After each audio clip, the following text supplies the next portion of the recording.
Imagine your child out of the blue, pointing to a photograph of an early 1900s house, declaring, "I used to live there." Or, as they watch a World War I documentary, they suddenly exclaim, "That's where I met my end." Would you dive deep into their memories, or brush it off as a mere figment of their imagination? In today's countdown, we will explore the top 10 creepy stories from the past lives. Dive into captivating accounts, like that of young James Leininger, haunted by memories of being a World War II pilot, or Ryan Hammonds, who insisted he once lived as Marty Martin. And remember, these tales aren't exclusive to children. Many adults swear by their past life experiences. Are these tales a glimpse into reincarnation, or just elaborate hoaxes seeking fame? Join us as we unravel these mysteries and decide for yourself. Number 10. This is my ship. At the age of 4, William Barnes sketched a ship with 4 smokestacks. To his parents' surprise, he declared, "This was my ship, but it's gone now."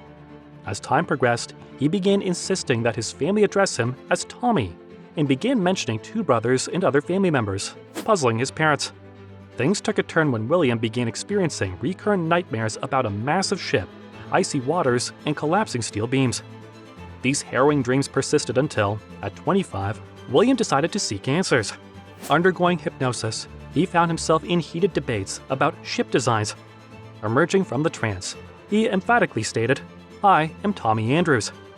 Piecing together the fragments from his recurring dreams, William came to believe he was the reincarnated spirit of Thomas Andrews, the designer of the Titanic. Intriguingly, William's birth coincided with the Titanic's sinking date. Moreover, during hypnotic regression sessions in his later years, he adopted a strong Irish accent and vividly described the ship's tragic end and his own demise on its deck. William has since chronicled his experiences on a personal website, putting forth evidence supporting his reincarnation claims. Number 9. 2 past lives. A young Thai boy named Dalawong, just 3 years old, attracted attention after making startling claims of having lived 2 past lives. He first described a life as a deer, taken down by a hunter, and later as a cobra. In his recounting of the cobra life, he spoke of a fierce battle against 2 dogs. The encounter was intervened by the dog's owner, Mr. Hugh, who killed the snake. However, before its death, the snake managed to bite Mr. Hugh on his shoulder. Taking the snake home, Mr. Hugh cooked and consumed it, sharing some with a friend, who would later become Dalawong's father. A few years into Dalawong's life, a chance meeting with Mr. Hugh at a neighboring party led to an unexpected outburst from the boy. Overwhelmed with rage, Dalawong sought to attack the man. His bewildered mother probed the source of this anger, leading to Dalawong revealing his previous life as the snake. When confronted, Mr. Hugh verified the snake incident and even showed the bite mark on his shoulder. What added to the mystery was that until this encounter, Dalawong's family had never crossed paths with Mr. Hugh. Number 8. Why did you let me die in that fire? In 2014, 4-year-old Andrew Lucas began to deeply concern his parents with his unusual behavior. He frequently cried and questioned why they had let him die in a fire. As he recounted tales of a past life as a U.S. Marine, his mother, Michelle, pieced together a story resembling that of U.S. Marine Sergeant Val Lewis, who tragically perished in a 1983 bomb explosion in Lebanon. Seeking clarity, Michelle took Andrew to the TV show Ghost Inside My Child. During an episode, when shown several photos of servicemen, Andrew immediately identified Lewis. A visit to Lewis's grave in Georgia confirmed their suspicions when Andrew recognized another Marine's grave, calling him "my friend." Number 7. Toddler recalls past life murder. In 2014, a startling tale emerged about a 3-year-old Syrian boy from the Druze ethnic group who claimed to remember a past life. He bore a noticeable red birthmark on his forehead, which, as per Druze beliefs, signified the manner in which someone died in their previous life. The boy recounted being axed in the head in his prior existence, aligning with his birthmark's location. When the village elders, using information provided by the boy, took him to his former home, he recognized the residence, the locality, and even recalled his past identity. Local residents affirmed that the house's owner had disappeared 4 years prior. Probing further, the boy vividly recalled and named his murderer from his past life. Guided by the boy, the elders unearthed a skeleton with a matching head wound and an axe nearby, adding eerie validation to the boy's recollections. Number 6. Past life during World War II. While pregnant, Da Ai-tin often dreamt of a Japanese soldier expressing his intention to reside with her and her spouse in their Myanmar former Upper Burma abode. On December 26, 1953, she welcomed her daughter, Ma Tin Aung Miao. By the age of 4, the child began to speak about her true home in Japan and expressed a longing for it. She also developed a noticeable aversion to airplanes and displayed a certain discomfort around English in American individuals. As Ma Tin Aung Miao grew, she provided more details about her past life. She recounted being a male soldier during World War II, stationed in Nathal, who ran a modest store to support his family. Tragically, she recalled, her life ended during an Allied assault when a soldier in an airplane targeted her. Number 5. Reincarnated Llama. In 1996, a young boy named Sonam Wangdu, who was engrossed in watching cartoons like Batman, Spider-Man, and Power Rangers, was living an ordinary life in Seattle.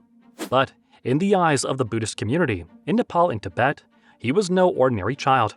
He was identified and revered as the reincarnation of a Lama.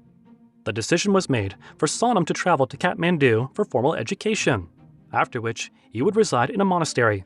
He was bestowed the title Trulkula, meaning reincarnation in Tibetan. Many believed he was the reborn soul of the esteemed Lama, Daisheng Rinpoche III, a revered teacher at the University of Washington and a co-founder of Seattle's Sakya Monastery. It's said that Daisheng Rinpoche III was the third reincarnation of the original Lama from Tibet, Daisheng Rinpoche I. Interestingly, Daisheng Rinpoche III had predicted his own rebirth in the Seattle region to a couple of his disciples. 2 years before heading to Kathmandu, Trulkula underwent a ceremonial enthronement. As part of his spiritual journey, he would be separated from his mother, Carolyn Lama, during the initial 8 years of his studies. Despite the separation, Carolyn fully supported this path for her son, recognizing his unique destiny and wanting only the best for him. Number 4. A City of Dreams. At age 12, James Arthur Flowerdew began experiencing vivid dreams of a stone city etched into cliffs, complete with intricate temples and a volcano-like rock nearby. These dreams persisted, but it was during a beach trip when, upon picking up pebbles, he was overcome with intense visions of the city, almost as if he was physically there. The visions became more detailed with time, hinting at him possibly being a soldier who died in that city. Decades later, while watching a documentary on the ancient city of Petra in Jordan, Arthur recognized it as the city from his dreams. Convinced of a past life connection, he approached the BBC, who connected him with an archaeologist. To the expert's astonishment, Arthur displayed profound knowledge of Petra, despite never visiting it in his current life. The Jordanian government invited him to Petra. Without guidance, Arthur navigated the city, pointing out unexplored sites and sharing insights even experts weren't privy to, leading many to wonder about the veracity of past life memories. Number 3. My Life as a Monk. In 1987, a young boy named Daminda Bindar Ratnayak, just 3 years old, began describing memories of the Asgiria Temple and Monastery in Kandy. He believed he had once been an abbot there. Born in 1984 to Ceylonese Buddhist parents, Daminda spoke passionately about the temple, recounting stories of owning a red car, mentoring monks, and eventually dying in a hospital due to a sudden chest pain. He also remembered having an elephant as a pet. Daminda's behavior began to mirror monk-like tendencies. He started dressing like a monk and frequented a Buddhist temple daily, even chanting stanzas in Pali. His mother grew concerned, fearing he might want to renounce their family to become a monk. By age 6, though his temple visits decreased, Daminda expressed a wish to join a monastery when he turned 7 and showed an aversion to attending co-ed schools.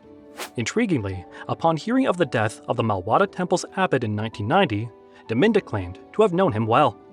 Many believe Daminda's memories suggest he might be the reincarnation of then Mahanayaka Gunapana, who died of a heart attack, owned a red car, and kept an elephant. Number 2. I Am Anne Frank. Barbara Carlin, born 9 years after Anne Frank's death, believed from a young age that she was the reincarnation of Anne. She constantly told her parents that her name was Anne, not Barbara, and that they weren't her real parents. Initially, her family dismissed these claims and took her to a psychiatrist. By age 12, Barbara had become a noble author in Sweden, penning a best-selling poetry book among other works. The turning point came during a family trip to Amsterdam. Upon visiting Anne Frank's house, Barbara navigated her way to the house effortlessly, pointing out changes that had been made since Anne's time, like the steps outside. Inside Anne's room, Barbara felt an intense connection, recognizing details such as photographs Anne had placed on the walls. This visit made her mother realize the depth of Barbara's convictions about her past life. Years later, Barbara met Anne's cousin, Buddy Elias, who expressed his belief in her claims of reincarnation. Number 1. The floor got really hot. In March 2021, TikTok user Riss White shared a chilling story about her young daughter's unexpected connection to the 9/11 tragedy. While Riss was browsing through 9/11 memorial posts on social media in September 2018, her 4-year-old daughter caught sight of an image of the Twin Towers. Surprisingly, she remarked, "Hey mom, I used to work there." Taken aback, Riss inquired further, and her daughter said she worked there before. She described an incident where she had to stand on her desk due to intense heat on the floor. When she and her colleagues tried to leave, the door was jammed, prompting her to jump out the window, feeling like she was flying like a bird. Riss was deeply unsettled by her daughter's account, especially since she had never exposed her to the details of 9/11.